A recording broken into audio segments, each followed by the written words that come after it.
We are also joined by another outstanding leader today, former Speaker of the California Assembly, Fabian Nunez. Fabian remains a highly sought-after political figure with a unique ability to find bipartisan solutions to complex public policy challenges. He was named Legislator of the Year in 2007 by Governing Magazine. He enjoys a long-standing close relationship with our honoree, as Antonio mentioned today, Senator De León. Who better to introduce him than the Honorable Fabian Nunez? Fabian?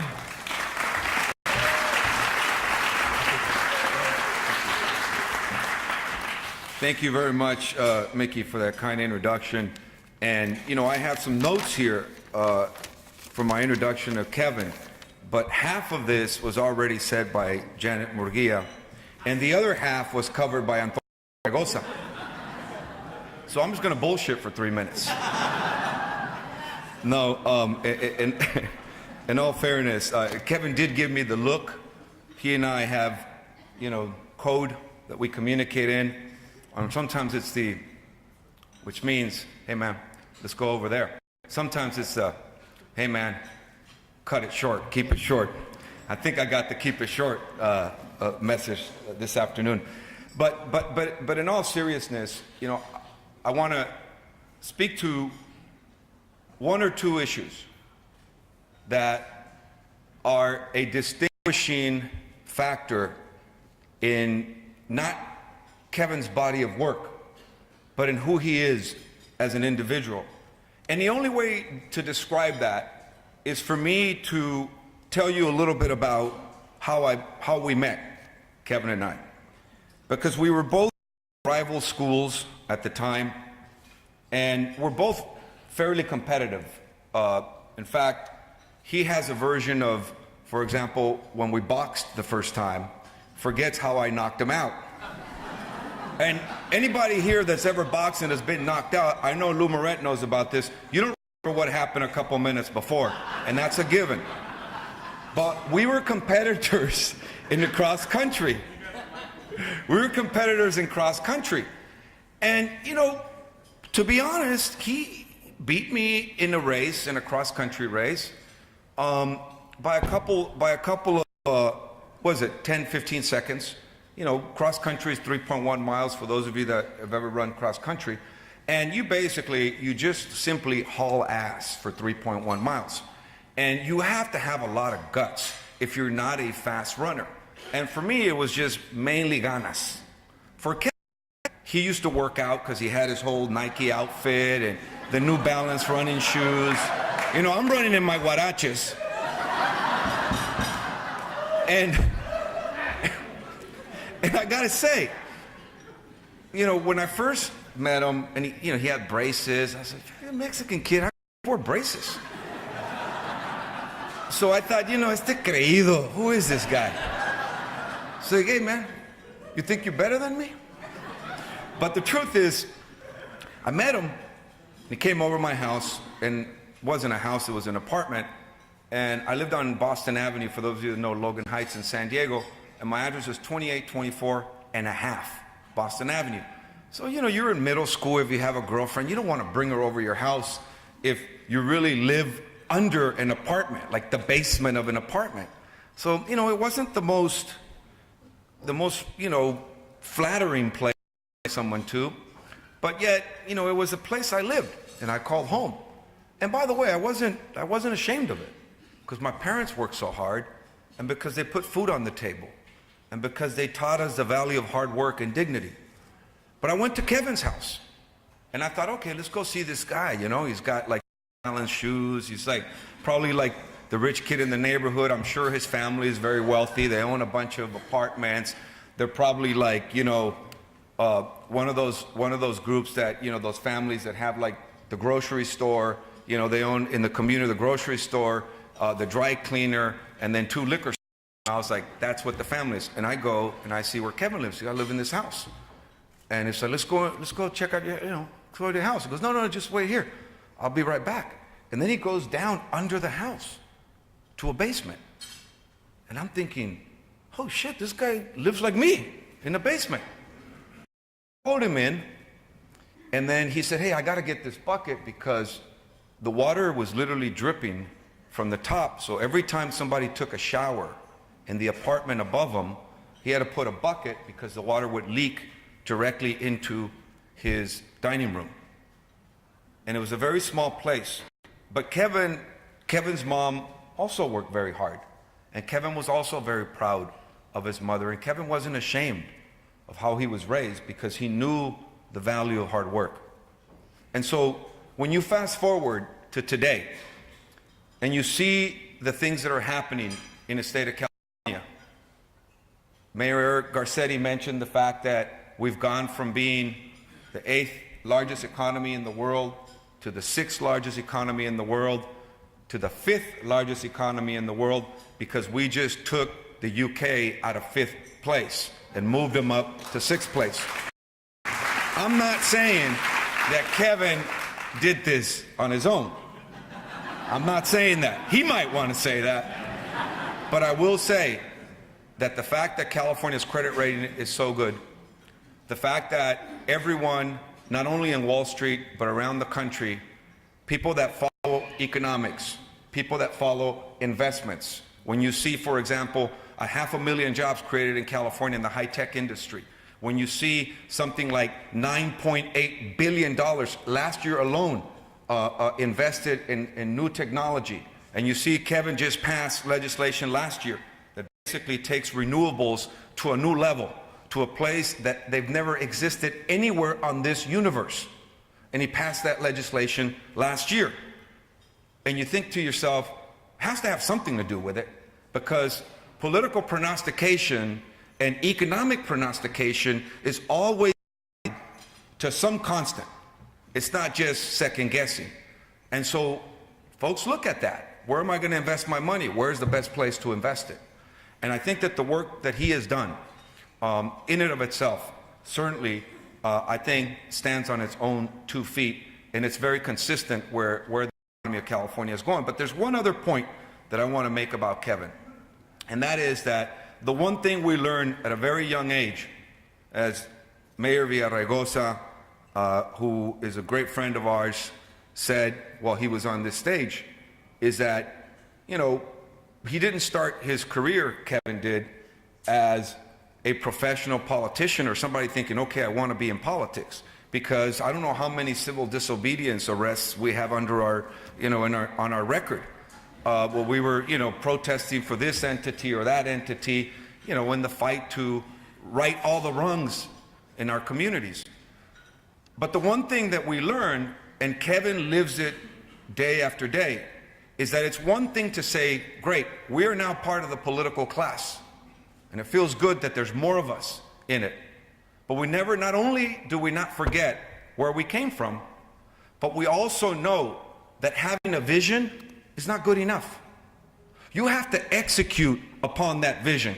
Otherwise, it's meaningless to have a vision if nobody's going to do the work to actually achieve the things you need to achieve, to build the successes and to build the types of livelihoods for people that we need to do as we try to transform the world we live in.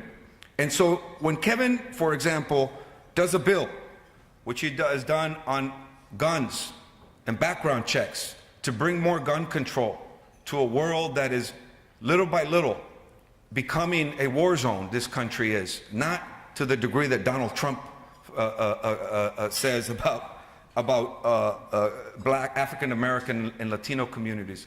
But certainly when you look at the type of crime that happens in this country and the work that Kevin has done around that issue, I know is connected to the neighborhood that we grew up, to the things that he witnessed firsthand. And I know that when he talks about that issue, when he's talking to legislators, when he's talking to the governor, it's not just another political thing to do because it looks good on your resume. It's what's in his heart. It's what he knows is right to do. And he knows that when you have power, you don't just exercise it for the sake of exercising it, looking at it in the context of what your next lateral move is going to be. But you do it because you know it's the right thing to do, and you know that you have to exercise power to the benefit of the community. So it is my pleasure to introduce to you today's recipient of this great Eagle Award, the Antonio Villaraigosa Award, ladies and gentlemen, my good friend and brother, Kevin De León.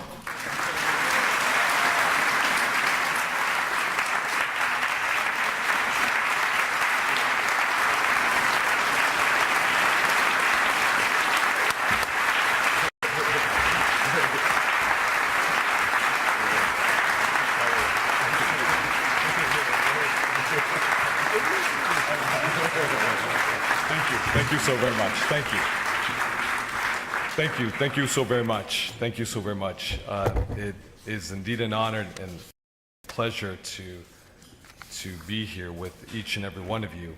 I just want to, I know a lot of folks were already recognized, but I do want to just very quickly go through just a handful of folks because I believe it is important that I do recognize them.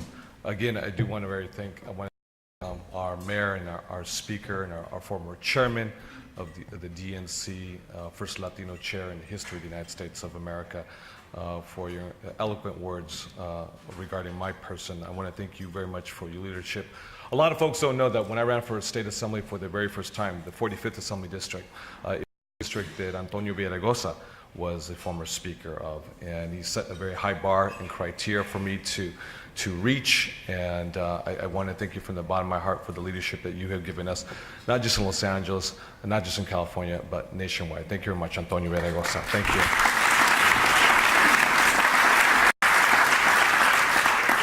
There's so many wonderful elected officials and colleagues who I've had the honor to serve with in the state capitol as well as here locally.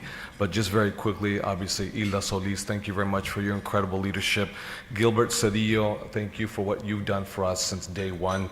My good friend Alex Padilla, thank you very much for your very strong leadership in rising the ranks of those who have not been registered to vote so they can have a voice and make a difference this electoral year.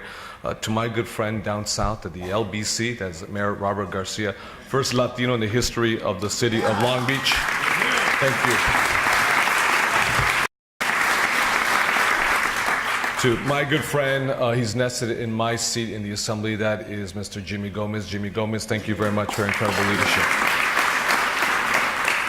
Also, too, I know we have from the City Council, we have here Mr. Joe Buscaino. Joe Buscaino, Big Joey, thank you very much, Joey. And I believe I see Reggie Jones-Sawyer. Reggie Jones-Sawyer for the African American Black Caucus of the California State Assembly. And Patty Lopez as well, too. Thank you very much, Patricia Lopez.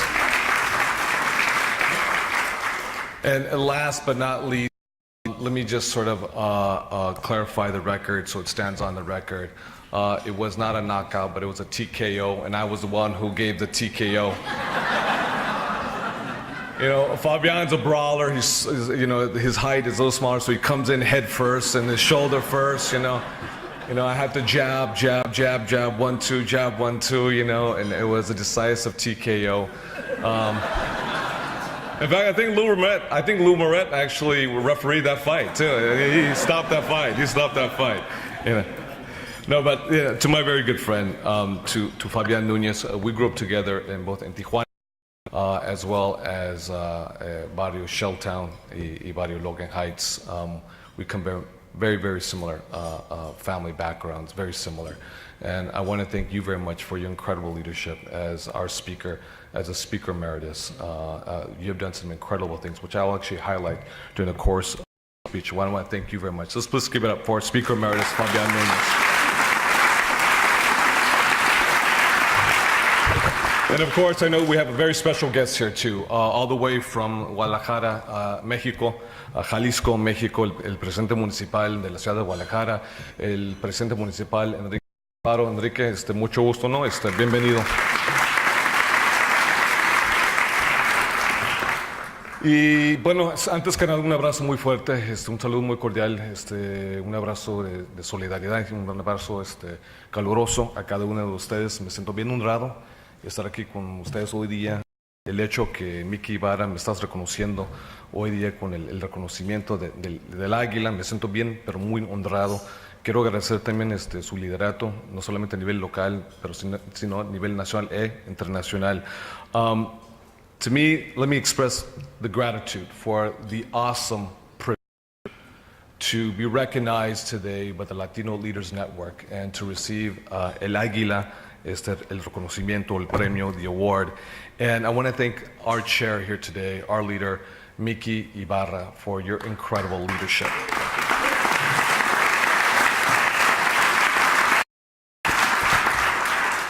A lot of folks don't know that when I met Mickey, and Mickey was back, I think, mid-1990s, perhaps late 1990s, I had an opportunity at a very young age to be a senior associate at the National Education Association in Washington, D.C.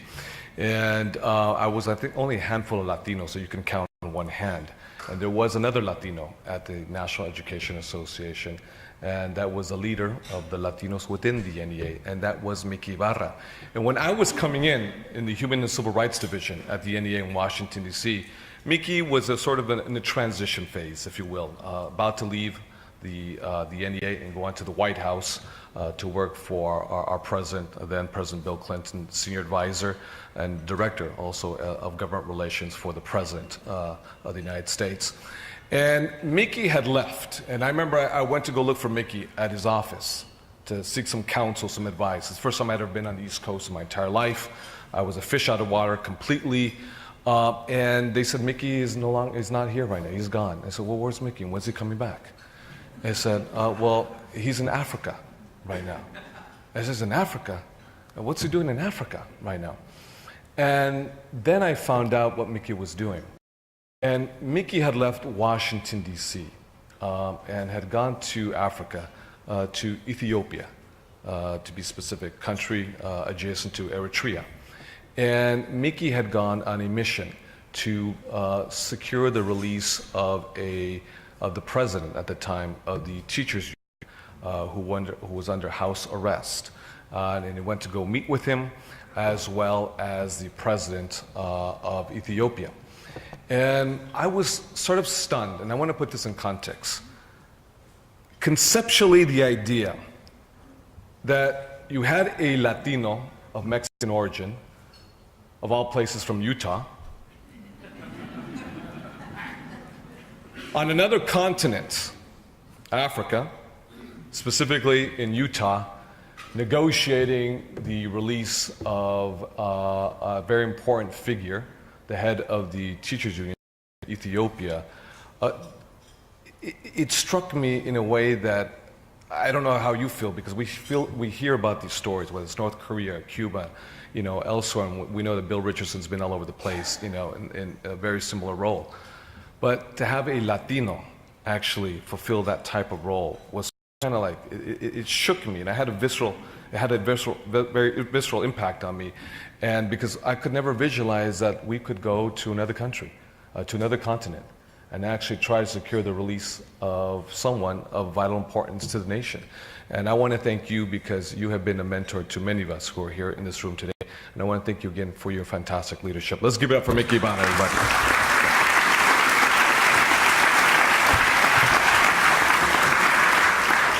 Now, I want to thank each and every one of you because you are the lifeblood of California's Democratic Latino majorities and our historic progress over the last few years.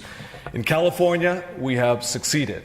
We have succeeded because we fight for the principle that the California dream belongs to everyone, not just the privileged few. Because my story is representative of that principle. And that unlikely journey that brought me here with each and every one of you at the California Club started 100 miles south of us in Tijuana, Baja California, in Logan Heights in San Diego. You see, I grew up in Barrio Logan in Tijuana as the youngest child of a single immigrant mother with a third grade education. And to support us, my homes in the wealthy enclaves of La Jolla. And I remember as a young child taking the number 34 bus with my mother. That bus would traverse from downtown Los Angeles through Point Loma, Mission Beach, Pacific Beach, to our final destination, where I got off the bus with my mother, and we would walk up perhaps a mile or less up to the top of the hill to the homes with the ocean panoramic views. where my mother would spend the vast majority of her day, if not the vast majority of her life, cleaning other people's homes. And it was there that I learned the value of hard work and a strong work ethic. Very similar to how Fabian grew up. But Fabian's father was a gardener in the city or the neighborhood of La Jolla. And although I was very young at the time, the contrast between the haves and have-nots are burned into my memory to this very day. And that's why I am so driven to find solutions when I see a country where there is so few that have so much, and there are so many that have so little. And while Congress remains gridlock, California has made real progress to make our economy more inclusive, more equitable. That includes respecting our Latino and immigrant communities. And last year, I believe that Californians of every race, every religion, every gender and identity united in common purpose. And by any objective measure, it was a year of remarkable accomplishments. And I want to take a brief moment, if it's okay with each and every one of you, to reflect on some of those accomplishments, because they are historic on many levels. And from the outset, we pledged to tackle the people's to-do list and build upon California's progress, upon great leaders that we followed. And by any measure, this legislature has expanded the winner's circle to enable more hardworking Californians to enjoy the fruits of prosperity and opportunity. In just a year, the year of 2016, we finally passed far more overtime, honoring the legacy of Cesar Chavez and giving these workers the same protections like everyone else. We also raised the minimum wage, the highest in the country, to $15 an hour. In the wealthiest state, in the wealthiest nation on planet Earth, no one who works full-time should be forced to live in poverty. If you are a single mother and you work full-time today in California under the current minimum wage at $10 an hour, you will make $20,000 a year. That is not a livable wage, that is a poverty wage. And Janet, I want to thank you very much for highlighting, and I know we have the good folks here from AARP. Through my retirement security plan, Senate Bill 1234, we will finally be able to give retirement security access to 7 million Californians who today have no access to any type of retirement security at their place of employment.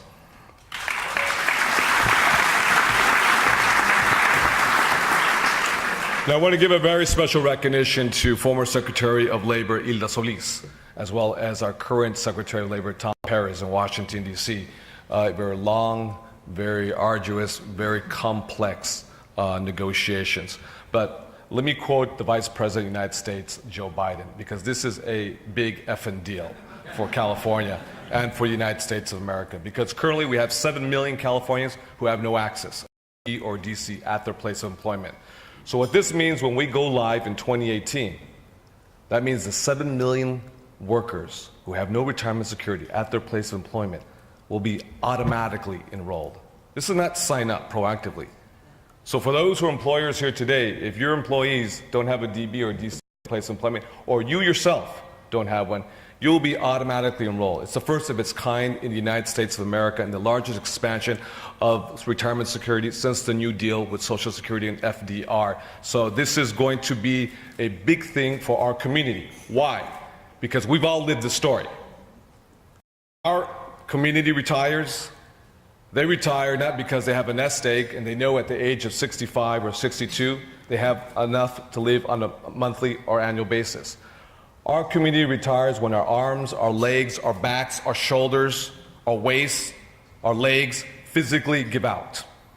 And then there's not enough money to supplement Social Security, to pay for the roof over your head, the food on your table, the clothes on your back, or your medication. And that's why if we can work together and provide a modicum of dignity and respect to all of those, like Mayor Antonio Villegosa just articulated so eloquently, those who have needed the wealth of California, we can provide them the modicum of dignity and respect. I want to thank you, Madam Secretary of Labor, for this wonderful contribution that we did together.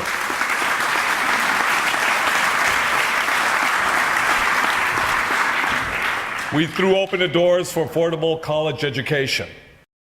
Now, this fall, at the University of California system, the greatest public institution in the world, as well as the largest Cal State University system, there'll be 20,000 brand new enrollment slots. And those enrollment slots will be dedicated for those at the lowest economic strata. That costs us $60 million, but guess what? It's $60 million that's well worth it because it's our community. And the rate of return on that investment will be huge for California. 20,000 brand new enrollment slots. We passed a budget which includes health care for undocumented children, 170,000 undocumented children in California. Because guess what? Undocumented children, they get sick too, just like rich children too. And we passed the toughest pay equity law in the nation to help level the working field for California's women who demand and deserve equal pay for equal work in California.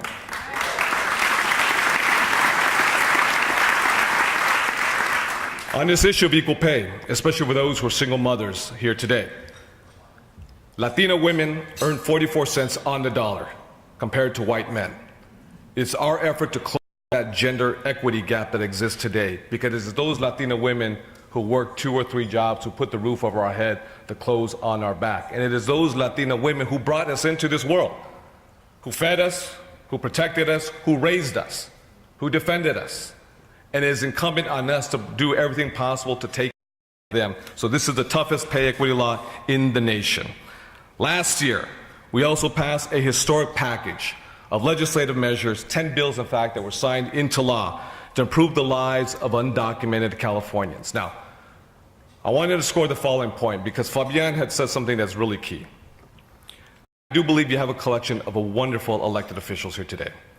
And one thing is to be a politician, irrespective of political party, whether you're a Republican, whether you're a Democrat, whether you're a Green Party, but to actually move an agenda is completely different. To actually burn political capital, even though you know that's different.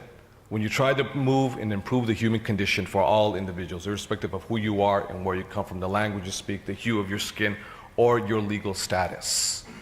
So I made it very clear when I became the leader of the California State Senate that we will not just tolerate immigrants, and specifically undocumented immigrants. We will actually move a proactive agenda that helps improve the human condition and make no excuses for anyone. Oh, you can't do this because you're going a little too far to the left. It's not the left or the right. We're helping improve the human condition for all individuals, again, irrespective of who they are and where they come from. And the first time ever, as I just mentioned, we provided health care for undocumented children. I want to thank Senator Ricardo Lara for his efforts moving this measure in the state capitol. We now have new civil rights protections that guarantee the due process for those in our legal system, and we've established comprehensive services for immigrant integration, and so much more, because it's important for someone like me, the son of an immigrant, and all of us, because, let me underscore, my story is not unique. My story as the youngest child of a single immigrant mother with a 3rd grade education is all of our stories. It's not a unique story. I'm not the one who graduated summa cum laude or honors and was bestowed and showered with all kinds of accolades and went on to MIT, Harvard, or Yale or Brown, summa cum laude, and says, you are the golden one. You are the superstar. Enough with the aberrations, anomalies, and the outliers.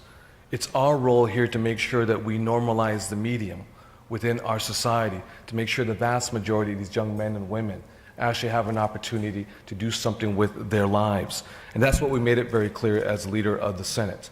We will help improve the human condition, we'll improve the wages of these individuals because they deserve it. They deserve it, they are human beings, they are part of our society. Providing driver's license for the undocumented immigrants, an issue that Gil Cedillo had carried on his shoulders, bare like a cross. Gil couldn't be there when we finally negotiated, when I had the opportunity to deal face to face with the governor. when I negotiated the deal, but we know who carried the cross for so many years, and he was there championing it, making all kinds of phone calls to members of the Assembly to make sure we got it done. And this is something that we got done together, whether you're part of the Senate or not, as a city council member, once a senator, always a senator. Thank you very much, Senator Gil Cedillo, for what you've done for us.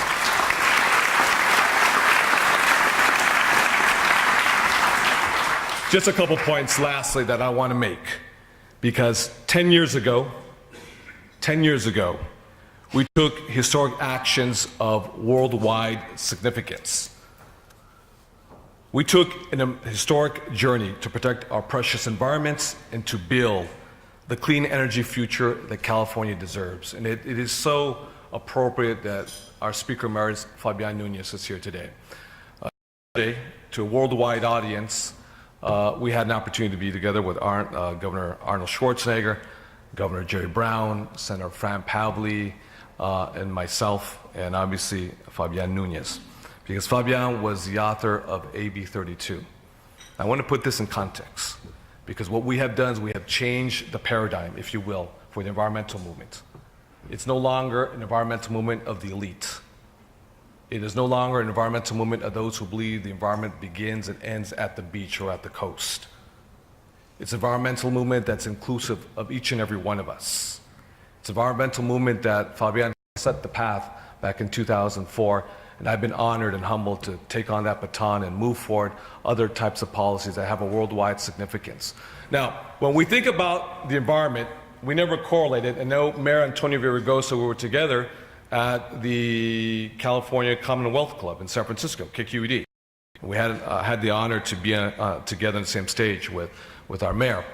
And our mayor always made the correlation with regards to economic growth and how we had been successful by decoupling and delinking carbon from GDP. What does that mean? That means we're 28% less carbon intensive in California, while at the same time, we have grown our economy, as Fabian just mentioned, to become the 6th largest economy on planet Earth. We're not the 6th largest economy in the United States of America. The United States in the aggregate as a whole, number 1, number 2, China, number 3, Japan, number 4, Germany. Today, number 5, the great state, the Republic of California. And it's because of the policies that we move. And if you are remotely, interested, number 6 obviously is France, number 7 is the United Kingdom, number 8 is Brazil, number 9 is Russia, and 10 is Italy. These are the policies that we have moved to grow, to create jobs that are real, jobs that are tangible, jobs that you can verify. Energy efficiency. Jobs are intensive, must be done on site because they're laborious. You can't export those jobs elsewhere, and you can't offshore them to Guangzhou, China. For each and every one of us to put our people to work. Not everyone's going to go to UC, not everyone's going to go to USC or Loyola Marymount or Stanford, not everyone's going to go to Cal State LA, but we can still give them a real job, a job that sustains them in the middle class in California. And that's because of our policies, policy that you started in Los Angeles, policies back in 2004 with the Global Warming Solutions Act back in 2004 that you started. And this is significant because when people think about these topics, el rostro is not what they think. They don't correlate that. That goes back to what I thought about Mickey Ibarra, that he's in Ethiopia trying to secure the release of a political prisoner. Well, when it comes to the issue of climate change, we don't think of Antonio Villaraigosa or Fabian Nunez, Jimmy Gomez, and others here. But these are actually the global leaders here today. Nations, as a subnation, we're a subnational. But nations are watching very closely what California does today. And because 40% of our population today are of color, specifically Latino, it makes a consequential difference, the policies that we move in California. With foresight and, yes, strong political will, we've turned our energy into a pillar of our economy that now employs more than 500,000 Californians. And we've steadily reduced the carbon intensity of our economy to become the 5th largest economy. Last year, our GDP grew twice the rate than the national rate.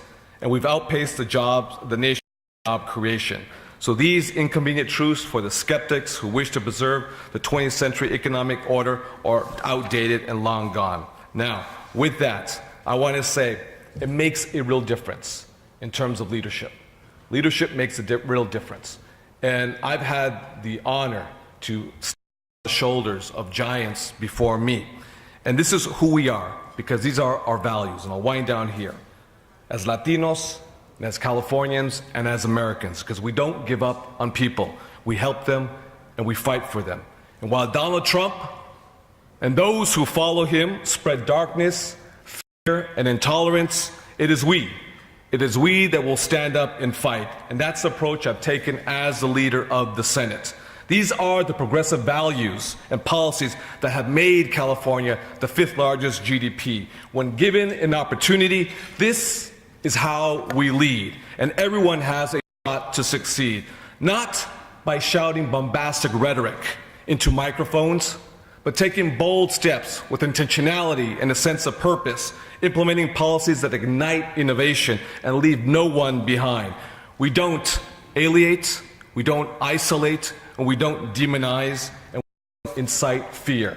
That is a sign of weakness. We look to solve inequality, empower the forgotten and overlooked, and expand the winner's circle for everyone, irrespective of who you are, where you come from, your legal status, the country of your origin, or the language that you speak. Now, I know that as a leader of the Senate, I might not look like an American through the prism or through the eyes of Donald J. Trump and what he envisions. And I know many of us in this room don't look like the leadership of America. But nowhere in this world would be possible that the youngest child of a single immigrant mother who embarked on this improbable journey to become the leader of the California State Senate. Nowhere is that possible. Only the greatest state, California, and the greatest nation, the United States of America, is this possible. Amigas y amigos, compañeras y compañeros, we're Latinos, we're Californians, more importantly, we're Americans. As Antonio and Fabian mentioned a few moments ago, I think collectively we all have a message for Donald J. Trump. We don't build walls here, we tear them down. Thank you very much. Muchas gracias a todos. Thank you.